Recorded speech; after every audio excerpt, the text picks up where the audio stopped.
Since 1934, Iowa's farmers have turned to the Iowa Farm Bureau spokesman as their trusted news source. Now, the Spokesman Speaks. Listen in and hear from leading experts on topics important to farmers and agriculture.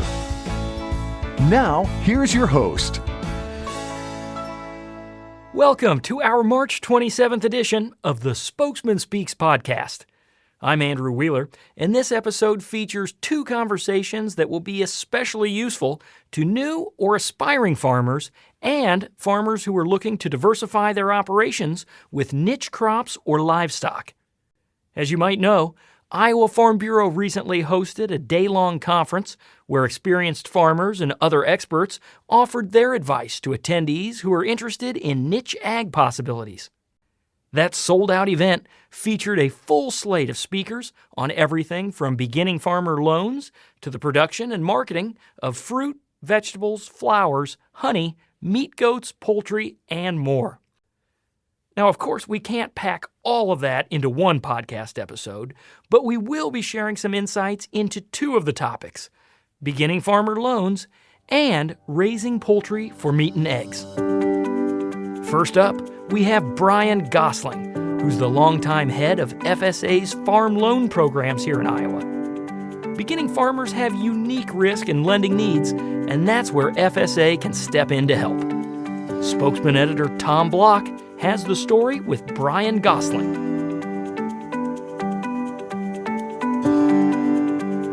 Brian, what types of loans does the Farm Service Agency offer for beginning farmers?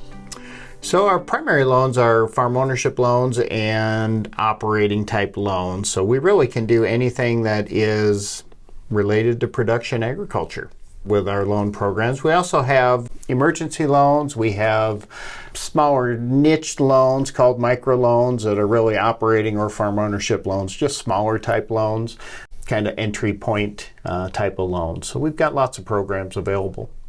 What type of projects have people come to you that you funded? Do you have an example or two that you could give people? Sure. Of course, we do lots of, kind of traditional loans like you would see in Iowa: corn, soybeans, cattle. But we also do more what you might call niche type loans. So we do loans for people that are raising fruits and vegetables, maybe a poultry type operation that is doing some homegrown, selling local, selling at a farmer's market. We do lots of loans like that as well. So we cover a broad spectrum. What are the benefits of working with FSA for lending needs as opposed to going straight to a traditional lender? Well, one of the big benefits really is that our loan officers are trained to work with people relative to financial skills. So you probably will get a little more one-on-one time with a loan officer to kind of build some of your financial skills, especially for those producers early in their cycle. It's important that they build those skills that are going to help them be successful going forward. The other thing is we have some great rates. We have a little bit more flexibility than traditional lenders have. Don't necessarily require as much down payment, so it's a good entry point for new beginning farmers. And for these programs that are specifically targeted for young or beginning farmers, how does the FSA define beginning farmer for these loan programs? I know there's a million definitions depending on whatever program or whatever agency you're talking about. So what is FSA looking for someone who would meet these qualifications? Yeah, you're correct. There's lots of different definitions of beginning farmer depending on who you're talking to. So for Farm Service Agency's farm loan programs, we really have a couple different definitions. So our operating loans, basically you just have to have been farming for 10 years or less.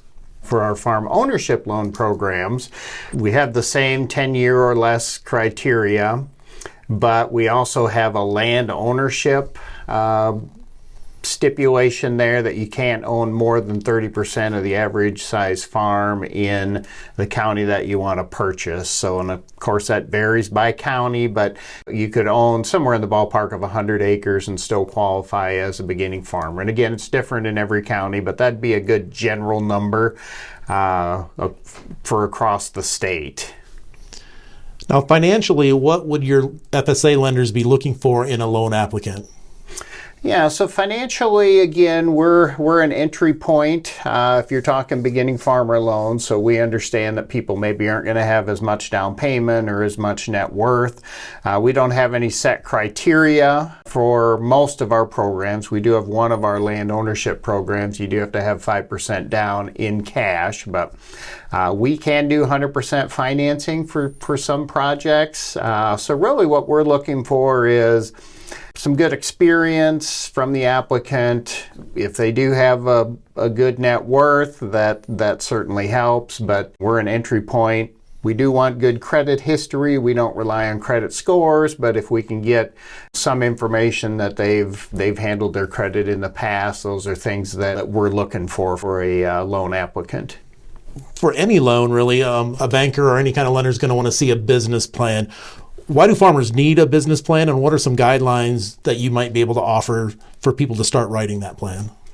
Yeah, that's a great question, and one that I think a lot of people are, in some respects, get hung up on. We're happy to help our loan customers with kind of putting that information together.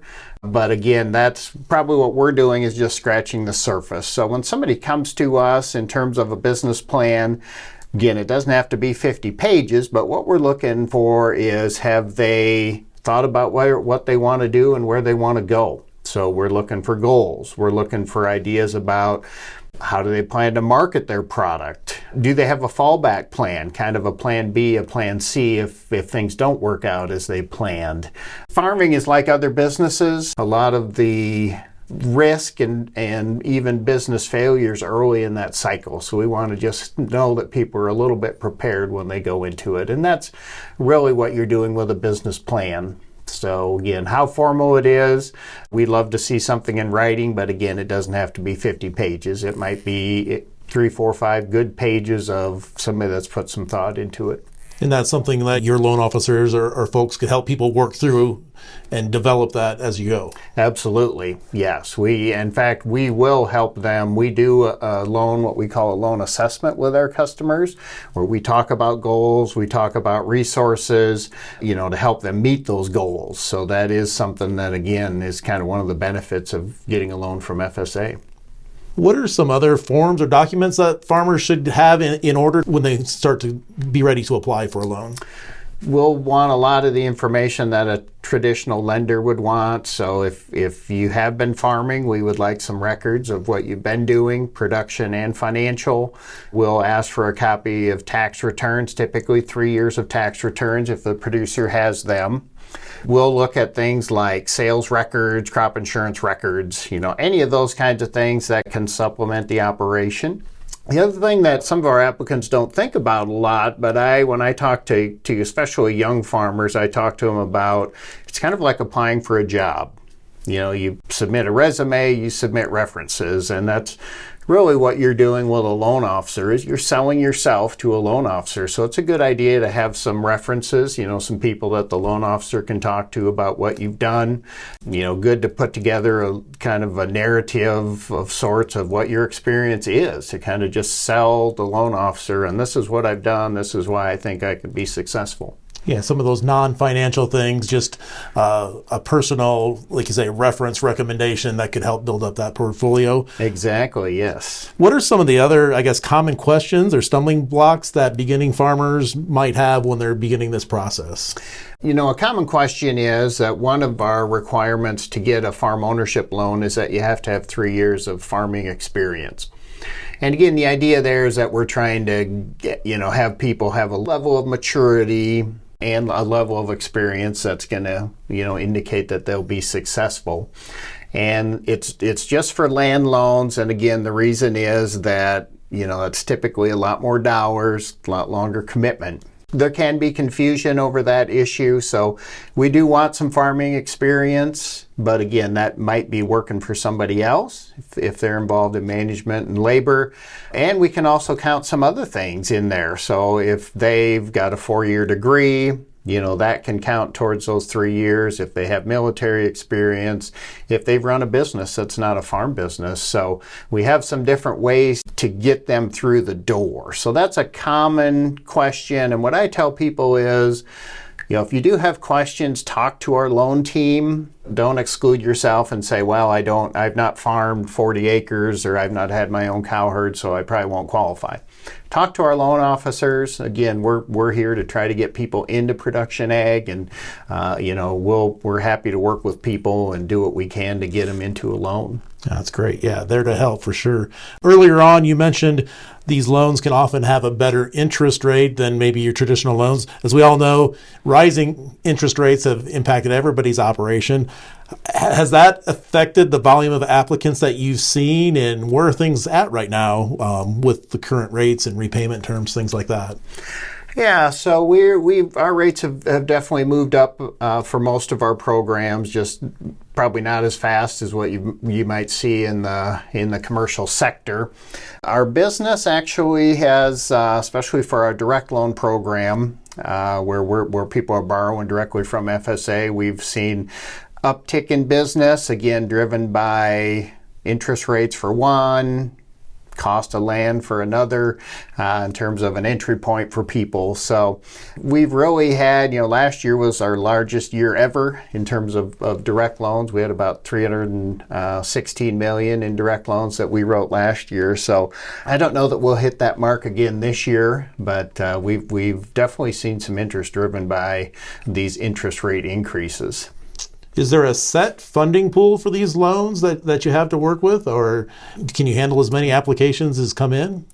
There is a set funding pool. We have not exhausted our funding pool really since 2013, so we've had plenty of money for the demand that's out there, and I anticipate that will continue to be the case, but it is not an unlimited pool. We just haven't tapped it out here for a number of years. As you mentioned earlier in the interview too, there are a lot of options, a lot of different loan programs, a lot of things to work through. If farmers are interested in exploring an FSA loan, where can they go for more information, or who should they contact to start the process? You could check with your local farm bureau. They might be having somebody come out to talk about loan programs. We do that fairly regularly. Contact your local FSA office. We've got 34 loan teams across the states. We've got 97 offices, a loan team in 34 of those. But we do cover the whole state. So if your local FSA office doesn't have a loan team, they can get you to the right people. Typically, not going to be more than an hour for most farmers to get to a loan team, so we're reasonably close. And again, we can do a lot of things online. Kind of the silver lining of COVID is we did figure out, hey, we can do a lot of this stuff remotely. So I'd encourage anybody, even if you're talking to a lender, if you want to talk to FSA about programs available, certainly contact your local FSA office. Yeah, and find out just what the best option is, and do some shopping. So absolutely. And our loan officers, we do a lot of work with Iowa Finance Authority, different groups, so they know those other programs that are out there too that can be beneficial for beginning farmers. So, they can talk to producers not only about FSA loans, but, hey, maybe you want to talk to Iowa Finance Authority, or maybe you want to pursue this as an option as well. So lots of good opportunities out there. Some good advice from Brian. And we'll echo his recommendation to reach out to your county farm bureau if you're a beginning or aspiring farmer. Another good option is Iowa Farm Bureau's Young Farmer Program. And, of course, when you're ready to look into your loan options, visit with your local FSA office. We've included links to all three of those things: County Farm Bureau contact information, the Young Farmer Program, and the Iowa FSA's website in the notes for this podcast episode, so you can check those out once you're done listening. Next up, we have Ashley Wenke. Ashley and her husband Zachary grow a bit of everything: produce, eggs, honey, pork, beef, and chicken. The Wenkes even have a milking cow. Earlier this month, they found themselves sharing advice on raising chickens for meat and eggs to a packed crowd at Iowa Farm Bureau's Acres of Opportunity Conference. It's a journey they couldn't have imagined a few short years ago, and spokesman reporter Bob Bion recently called up Ashley Wenke to talk all about it.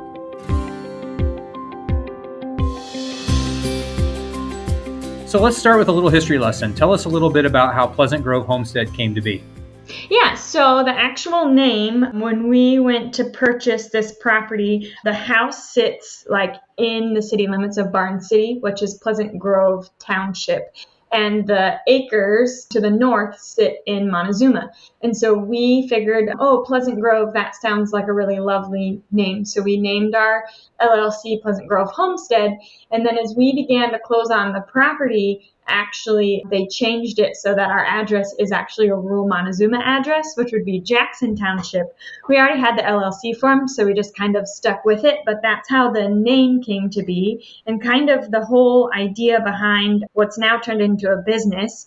We started growing food for ourselves, and then we had family and friends that were interested in having fresh eggs, homegrown chicken, vegetables, and so every year we've just kind of expanded on our own foods and then started extending that to others. And it's actually came to now this year we sell through 2 farmers markets and 2 cooperative channels, as well as making sales from home. So it's just kind of grown a lot more rapidly and a lot higher scale than what we ever would have thought when we first started doing what we're doing.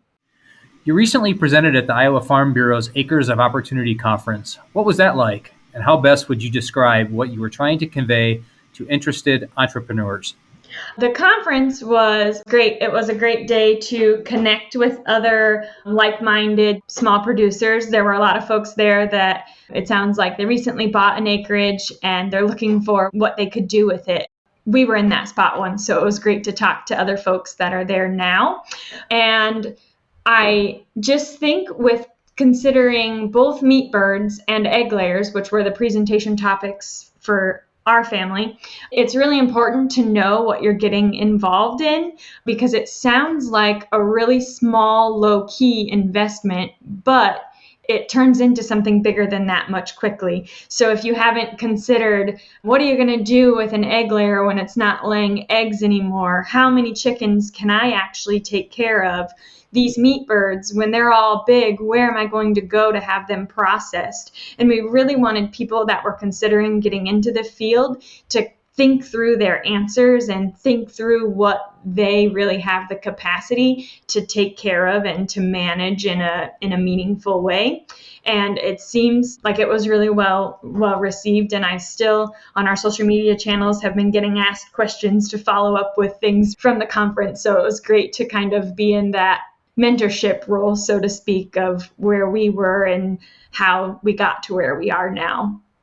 Yeah, so you did focus at the conference primarily on the meat birds and egg layer chickens. How is it that you decided to raise chickens? Actually, when we first got married, we used to go down to my husband's parents, to their farm in Dowds, to pick up eggs as we needed eggs. And it's about an hour and a half trip. And so one time we're like, well, I think we're ready to get some egg layers. And so we actually just brought some of theirs home, and then found there were a lot of people around us that also wanted fresh eggs. And so we got some more layers and just kept adding more until we kind of felt like we were at capacity for our space and capacity for keeping our customers with farm fresh eggs.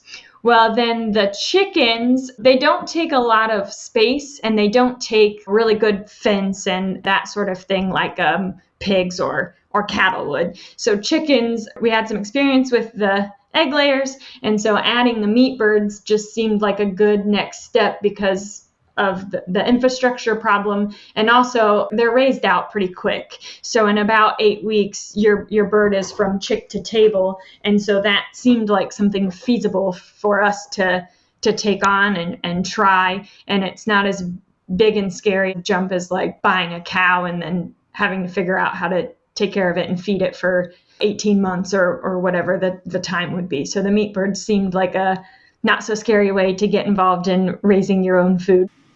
How about the difference between the two, and why did you consider raising both? Honestly, there are a lot of folks who retire their egg-laying chickens and eat the meat. That's what's commonly known as a stew hen. And it's okay. It's not very tender.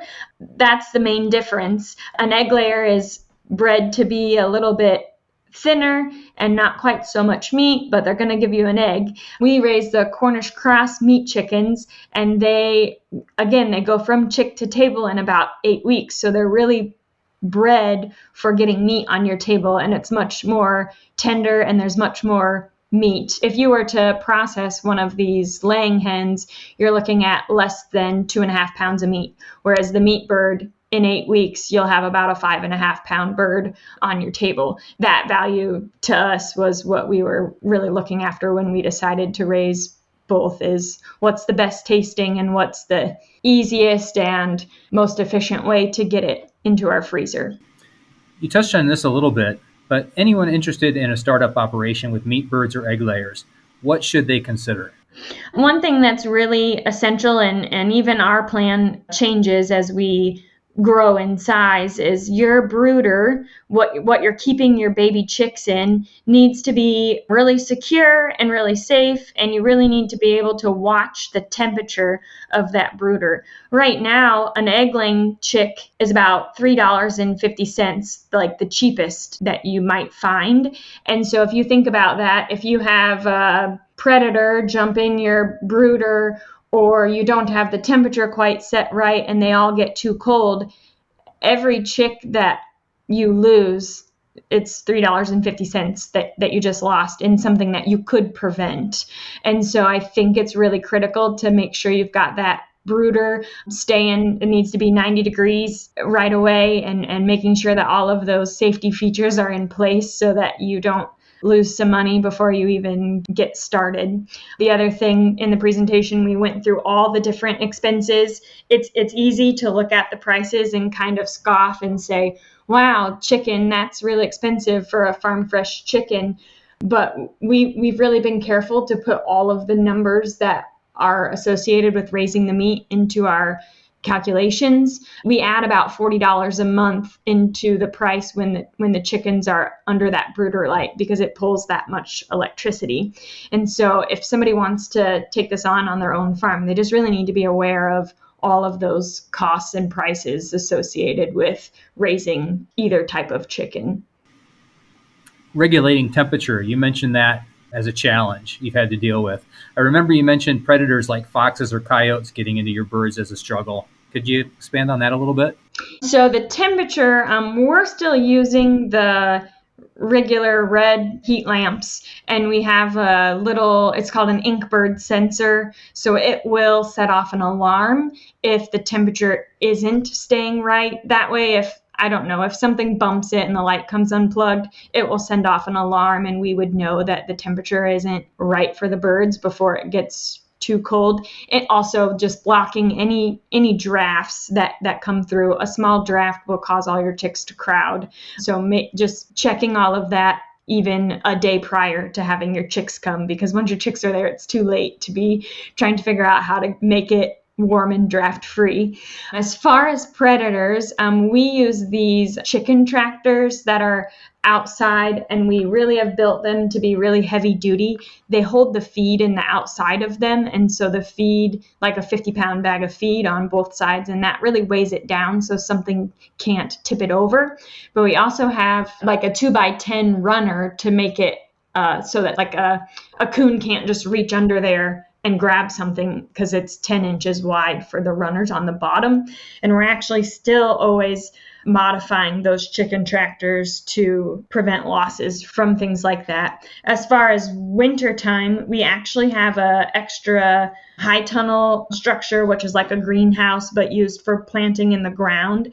And we keep our egg layers in there all winter because it's actually more secure than our barn. And the birds can also they're going to tear up all of the plants that we were done harvesting for the year, and they're still in the dirt, and the high tunnel is warmer than the barn. So personally, for us at our scale with our produce operation, we find that to be really helpful in keeping the birds safe all season. So let's switch gears a little bit. You also have some other ventures like beekeeping, and you grow produce and have your own Dexter cows. How did all of those come to be? A good question. This maybe is just my personality type, and probably a little bit of my husband's as well, but he just kind of is a go with the flow kind of guy. I like to have pretty lofty goals set for myself, and so I'm usually continually working on learning something new or doing something better and more efficiently. It's just kind of how I'm wired, I guess. And so every year, or sometimes even every 6 months, as we've kind of perfected one area, we start looking at what something else would be interesting to add. And so I think it was in 2018, our local extension office invited us to a beekeeping class. And then the next thing we know, that spring, we're keeping bees. And now notice we don't have any honey for sale right now, so we're still not very good at keeping bees. Actually, last year I took another class from Bell Farm up in Runnels, Iowa, to improve my beekeeping skills. So I wasn't the expert at the conference talking about bees, so that's one area I'm still growing on. And then the cows are just a whole nother interesting venture. We had ourselves a milk cow, and that my husband grew up with a milk cow, right? So we bought this Dexter cow to milk, and then we had problems using an AI service, and we had problems using the neighbor's bull because they were too big. And we found this guy who was selling his Dexter bull, but he wouldn't sell it to us without us buying all of his cows. So we ended up with a herd of Dexter cows, and we rent some pasture from our friends that live up north of Montezuma, and that's kind of how that adventure started. It's pretty small. I mean, we get enough beef for ourselves, and this past year we sent 3 to the locker for friends. We've got a wait list for people that would like to buy our beef, but that's kind of the capacity that we're at with the amount of pasture that we can rent. But basically, every so often, I just have a couple projects that I work towards perfecting and getting better at and increasing my skills in that area. And that's kind of how all of our operation has grown and expanded in that nature. Well, you touched on this a little bit earlier too, but let's revisit. You've moved forward with not only providing the locally grown food for your immediate family, but also for others in your family, and then as a business. Where and how do you sell? Yep, so we go to the Oskaloosa Farmers Market during the summer every Saturday, and then they also have a winter market that's just once a month. And then we just go uptown in Montezuma once a week. There's not like a formal farmer's market, but it's a little bit easier for me to go to town than for everybody in town to come out to our farm. So we just park uptown every Thursday and sell what we have. We've got a mobile food unit, which is basically like a food truck. So we're licensed to sell our meat in that way. And then the Iowa Food Cooperative is in Des Moines. We recently started listing our products through them, as well as the Grinnell Farm to Table. So both of those are cooperatives. So all the buyers shop online, and let's say the cart closes on Sunday, then on Wednesday we deliver the products, and whoever you can shop hundreds of different local farms through the cooperatives, and then they just assemble your order for you, and you just pick up your order from all the different farms in one location. So that's been a really big jump for us to be selling product in that way, especially through Des Moines. But that it's been really good and rewarding to connect with consumers in that way too. We also make some on-farm sales. We used to have a little cash box out on the side of the road, but the road that we're on, we never really knew how busy it would be, and we had a lot of waste. So typically now people just order online, or they call us and say they're coming out, and then we prepare their order for them, as opposed to just the cash box. That way we're reducing waste for vegetables that don't have a long shelf life. We also have a pretty unique CSA bundle, and we have 30 members, but we let CSA typically, like you, just give your customers a box of fresh produce every week, and there's no choice. But ours, we have it tagged PGH Elite for Pleasant Grove Homestead Elite. And so basically every week from May 13th almost to Thanksgiving, our customers get to choose what they put in their bundle, and they can choose any of our products, vegetables, meat, eggs, honey, and they get first call on all of those products through the whole season by They pay by March 30th to invest in our farm and help us cover our cash expenses during the expensive season of buying seeds, and in return they get first dibs on all of our farm goods. What have you enjoyed most about this journey towards growing and raising your own food? I think the most rewarding part for me is the being able to share it with other people. It's so cool to hear about what folks are putting on their kitchen tables and to hear about foods that they're trying that they haven't tried before, but I posted something on Instagram and I gave them the confidence to cook a whole chicken. Like, that kind of mindset change is really big to me, and I'm just so excited to be a part of those folks' food journeys in helping them budget, helping them eat from home, helping them cook from scratch. It's just such a cool thing to be a part of that side of their kitchen table. Best advice you'd give others wanting to give it a try? Yeah, we just go back to, it's just really important to know what it is fully that you're getting involved in. The other issue is sometimes it's really hard to pull back out if you decide that it's not really going to work for you or you can't really make money doing it. And in our presentation, we really tried to cover all the different costs that might be associated with raising meat birds or egg layers. And it's just important to know all of that, because you don't want to start doing something and then you have to keep spending more money and you have to keep spending more money. And if you don't know all of that, it just makes it really hard to budget. As far as like this mindset of growing your own food or growing food for other people, find what you really enjoy out of it and focus on that, and only focus on like one step of the process at a time. Like, for example, if you're wanting to get into gardening, focus on like what crop you eat the most of, and the next year add another crop. Don't try to plant like a 1/4 acre garden all at once, because your chances of success are lower and lower the more that you try to take on all at once. And so just focus on like, this year I really want to grow tomatoes for my family, and just go at it and give it a try and learn. And then the next year you can try 2 crops, and then you'll get better at tomatoes and you'll have this other crop. And so just look at it in the tiniest pieces that you can and just go after it and see how it goes. Where can we reach you? We have a Facebook page, so it's Pleasant Grove Homestead on Facebook, pleasantgrovehomestead.com for the website. And then we're working on being good at using Instagram. So we have Pleasant Grove Homestead on Instagram. I've been posting a lot more resources for folks on Instagram and Facebook, because we saw after the conference people messaging us questions with some things that we maybe missed or that they needed more help with.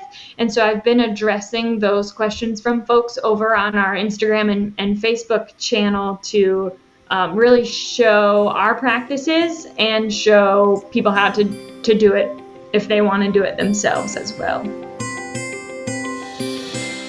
You can learn a lot just listening to other farmers who've been in your shoes and asking questions. I hope you gathered some good tips from Ashley. And I'd also remind you that the Farm Bureau family provides you with an entire network of farmers, including folks who can definitely relate to the challenges and opportunities currently facing your farm. As a reminder, the County Farm Bureau and Young Farmer Program are 2 good ways to get plugged into that Farm Bureau network, so be sure to check out the links we've included in the notes for this podcast episode. We've also included a link to the Pleasant Grove Homestead website. That's the diverse farm owned by Ashley and Zachary Wenke, so you can learn a little more about their farm and reach out to them if you have questions. That's it for this episode of the Spokesman Speaks podcast. We hope you found it helpful and that you'll join us for the next episode on April 10th. Thank you for doing the work that inspires everything we do here at the Iowa Farm Bureau, and thanks for listening to the Spokesman Speaks. Thank you for listening to The Spokesman Speaks, a podcast by Iowa Farm Bureau. Check out more podcast episodes at iowafarmbureau.com/podcast. You can also find and subscribe to the Spokesman Speaks podcast in the Apple Podcasts app, Google Podcasts, Spotify, iHeartRadio, and other popular podcast apps. We appreciate your ratings and reviews, and we welcome you to email us your feedback at podcast@ifbf.org.